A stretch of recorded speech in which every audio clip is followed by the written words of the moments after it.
uh, assistant or dog education wala and admission officer behind the school on. You know that we are conducting interviews with our selected pupils and teachers and students and very special guest. So welcome to the show. You know, Arto and coaching. Coaching where the motto is where anything is possible. That's very great. He bring a wealth of crow. Let's drive straight into his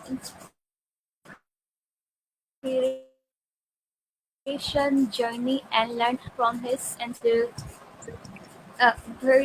very interesting. So thank you so much, sir. Accept my invitation and waiting for the interview. So please introduce yourself, my for me and my viewers. Hi, Iman, and thank you so much for the invitation here.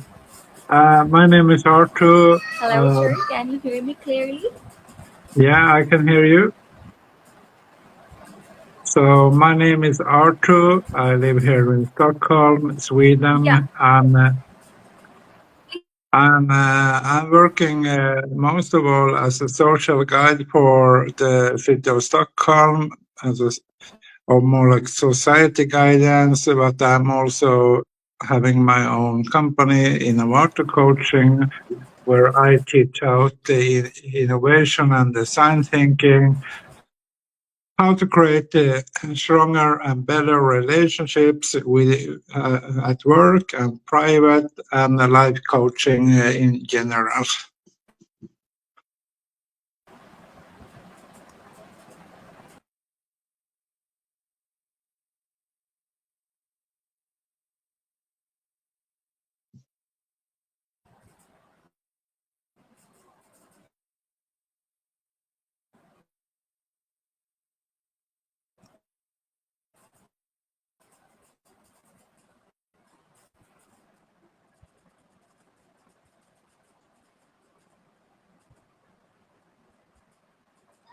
Oh, I'm sorry, sir. I think I have internet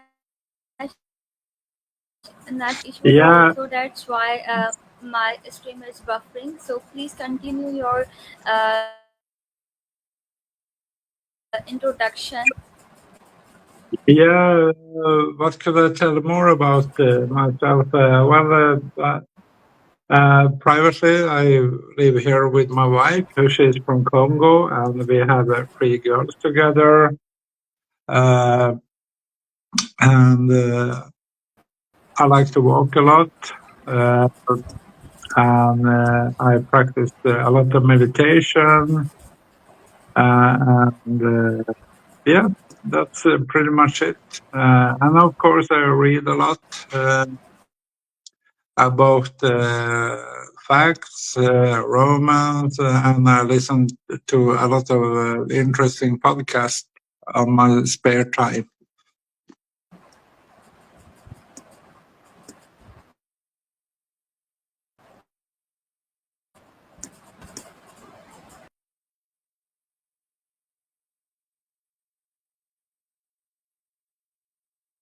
Mhm.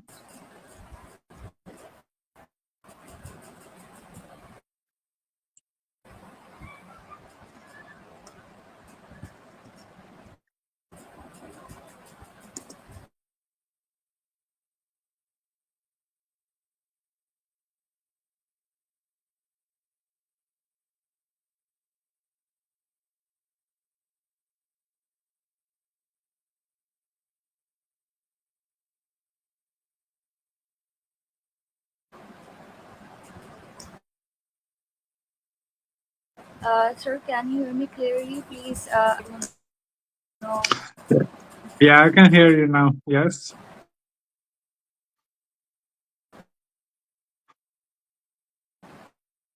I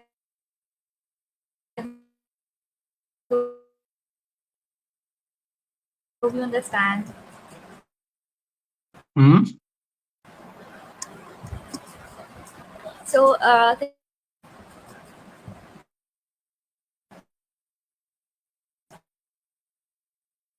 It's something with the noise and the internet connection here.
started Okay. again. Yeah.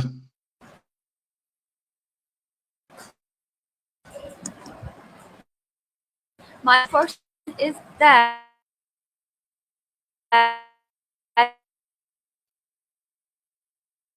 how from and technology in his.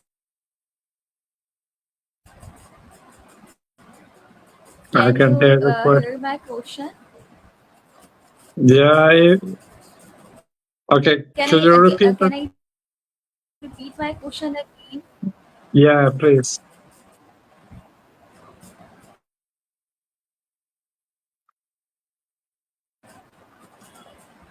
So, from studying history of archaeology in Stockholm.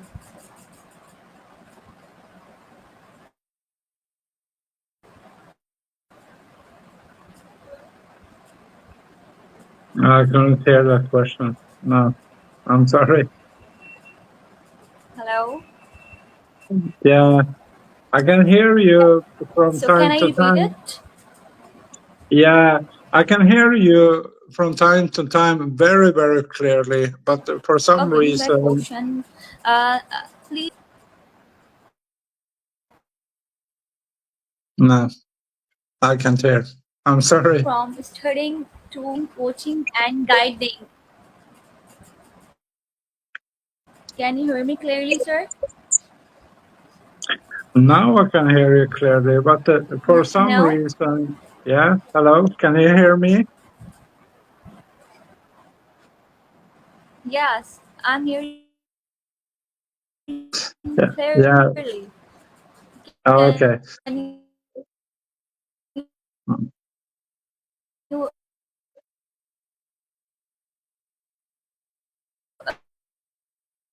uh, hear you my question? My question.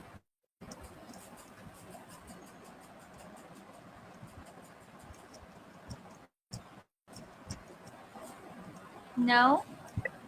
No, I can't. No, I'm sorry.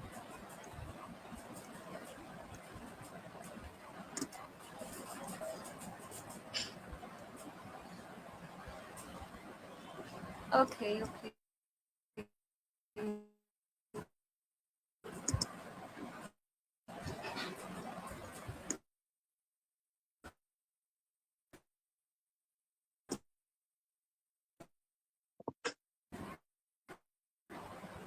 Uh, there is something with your. Okay.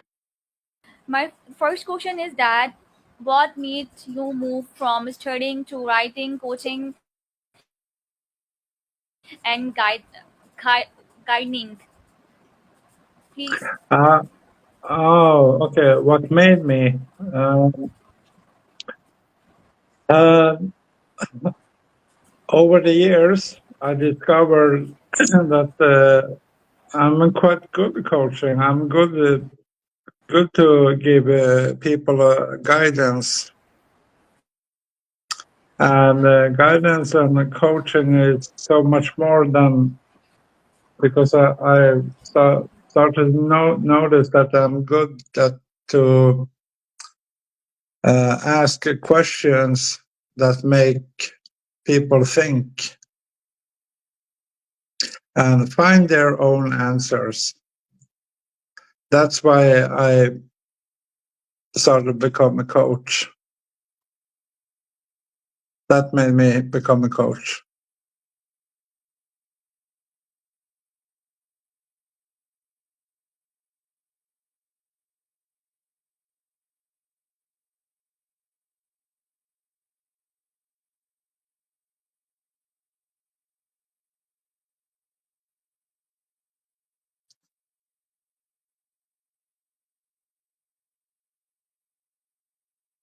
Mm-hmm.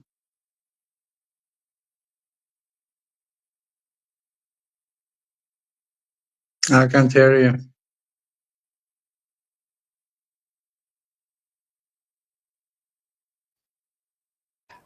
Okay, sure. My another question is that you have done many jobs, writer, coach, communicator, guide. Yes.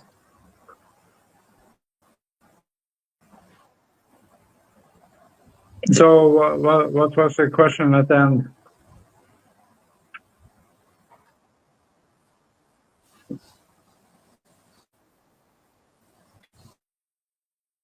That what made you have many jobs, writer, coach, communicator, guidance. How do they all connect, and how you manage it all?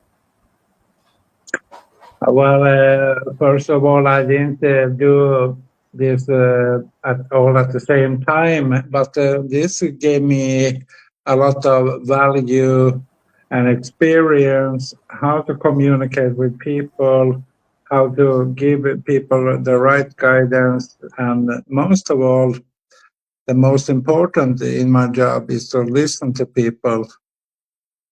So let's say I have a client, I basically listen 10%. No, I listen to 90% and talk 10%, and the client talk most of the time. So listen, number one. Listen, that's actual fundamental I learned from all these professions. That's great, sir. It's very interesting. So, what important lesson did you learn early in your career?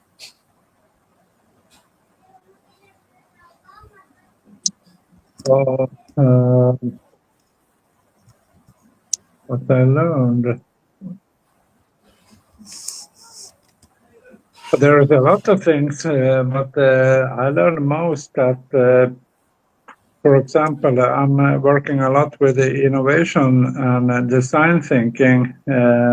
Maybe some of your listeners know about design thinking, that connecting with people and connecting with people without an agenda, there is where the true innovation rise.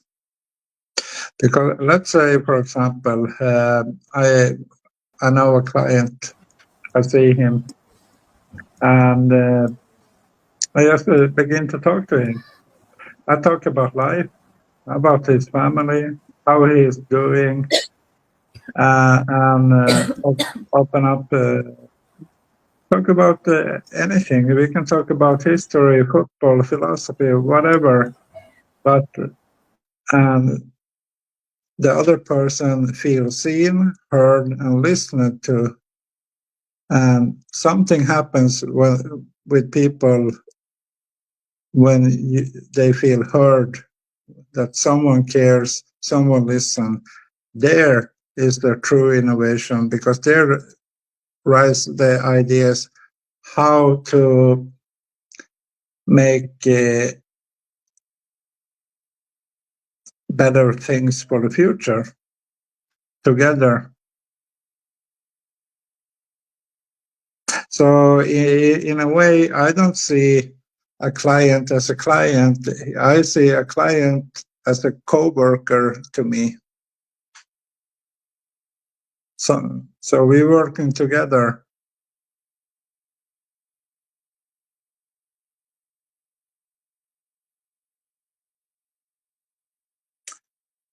You, I think you have your,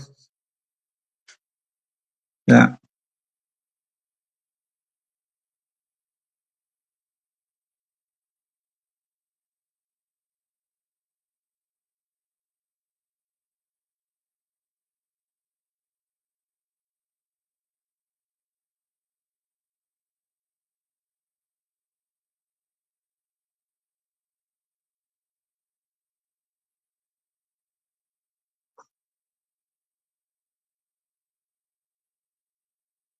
Dad, how do you help people find their own answers inside of just telling them what to do? Um, well, there is many different ways, but the fundamental thing is reflection.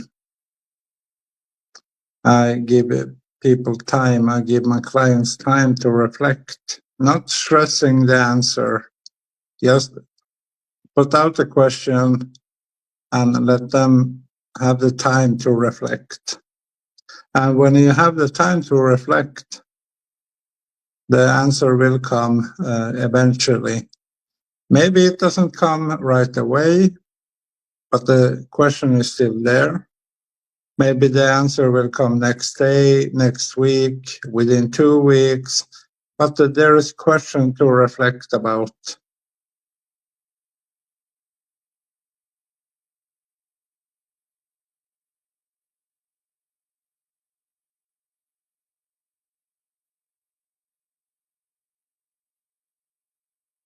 So that's the key thing in the whole when trying to help the clients to find their own answers. Reflection.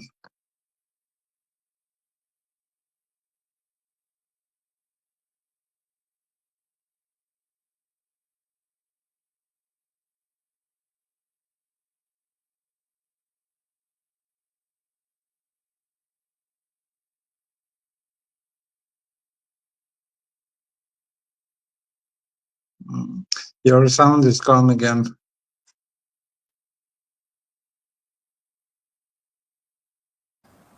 So, excellent example, sir. Thank you so much for giving my answer clearly and so politely. So, my next question is that can you share a success story where you coaching really helped someone? It's really interesting. Yeah, I mean, when I started Please to tell work us. for, yeah, when I started to work for the city of Stockholm, and I had my first clients there. He was a refugee from Syria. He was a man. He came with his family and his children, and they had lost everything, exactly everything. And Oh, so they had to start their life over again. And we had some meetings. I gave him the guidance how to get into society and help him start the language school and and so last year I went out for lunch And I was in a place. I stood in a queue. I had made my order. Then I saw a man looking at me, and I was looking at him, and he recognized me, and then he rose from his table and he approached me and called my name. And then I realized it was one of my first clients. And he told his story to me. And he remembered everything from the beginning when we started. And he was so he wanted to express his gratitude towards me, but most of all, that his life had changed from that point until now. And today he's very, very successful, uh, how do you say, working in the transport section. So he has his own company today. He bought a new house, and his wife and children are well, and he has a great economy.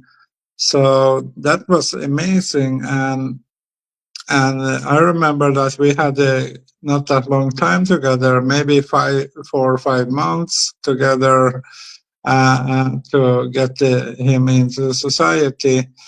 And then he moved on with other things. But he told me that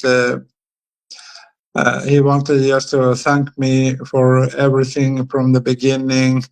And he told me how depressed he and his wife and children were when they came from Syria, when they had lost everything. And now they have everything again. And life is good. And that make me so happy for them, but because that's my receipt, that's my kind of reward to see other people succeed in that way.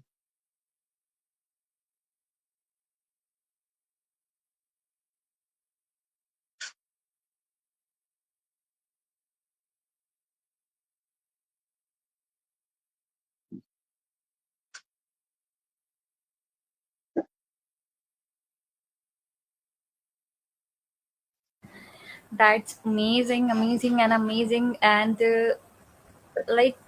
such a important take away, and such as important information and motivation with for us. So thank you so much, sir, for everything and my every question. So I think, how has your education in archaeology, history, and teaching skills helped you in your current work? In current work, first of all, archaeology and history, it gives me perspective of the, how do you say, of the human and the humanity, how we human have evolved. Um, from prehistoric time until now. So that have given me a lot of perspectives, and give me kind of a context where we are now, and where we can be tomorrow. And the teaching, of course, um, instructions. They have developed my ability to give instructions to people easy, they explain things as easy as possible, complex things, so the next person understand.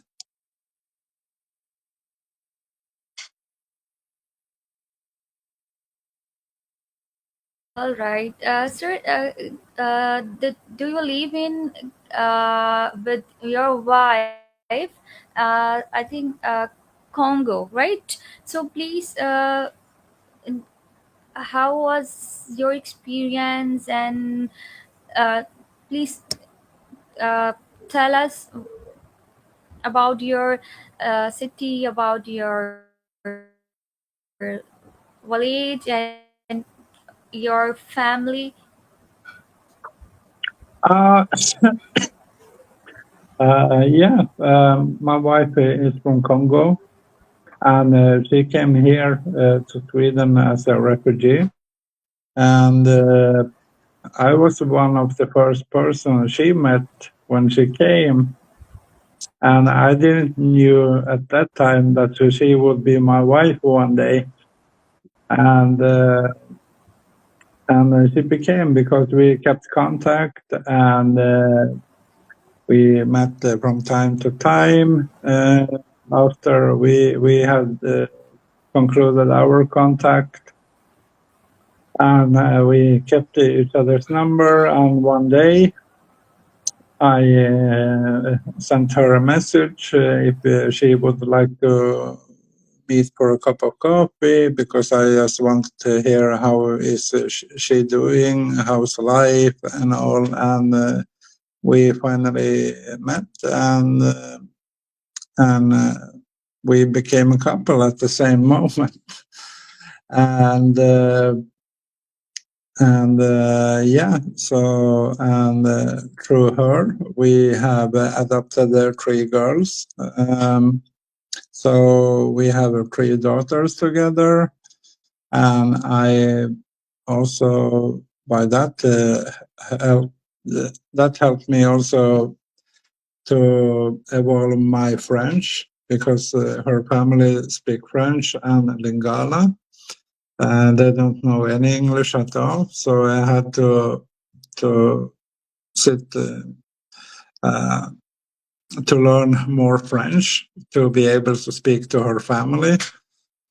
And last month, this summer, in June and until July, the mid of July, I went myself to Congo to meet her brother and our 3 girls we have adopted, as we have started the process to bring them here. And I spent the whole month in Kinshasa, which is the capital of the Grand Congo. There is 2 Congo, the minor Congo and the bigger Congo. And the bigger Congo, where is the Kinshasa is the capital, and that was some experience, because you can't really compare Kinshasa to any other city, not here in Europe anyway, because first of all, it's a lot of people, 80 million people lives there. It's a huge population, and the urban poverty was really striking me, because and it was such a decay, honestly, decay, a lot of ruins, not so much infrastructure in order where there are asphalt. Most of the roads were dirt, and dirt and gravel, and it was also experienced because there are no traffic rules whatsoever. People just drive, and people are selling anything 24/7 there, anything they can. And Kinshasa is it's a city that never sleeps. It's always noise 24/7. People are awake. So that was a really interesting experience. But they were nice people. I like it. It was a very vibrant city, a lot of vibration. People were singing, dancing, selling, and talking, screaming. Anything could happen there. Anything. So with that said, it's not a place for tourists, but it's a very interesting place to visit.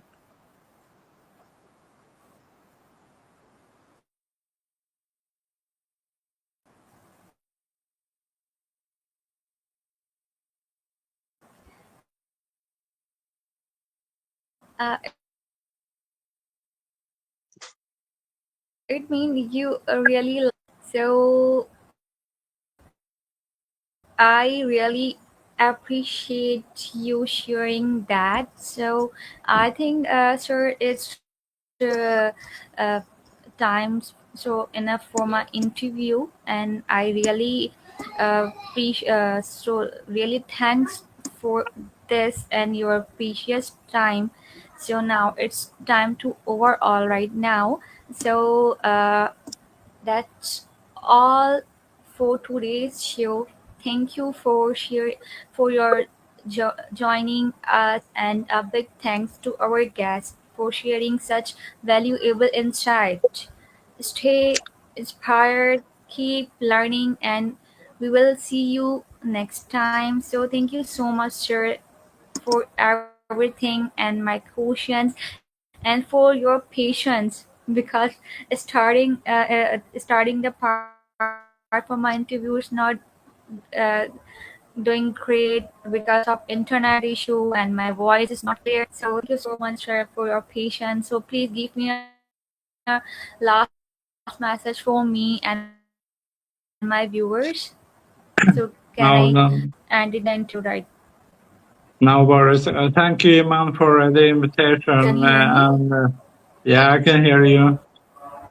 Thank you so much for the invitation and for being here. And no worries about the internet connection. It happens sometimes.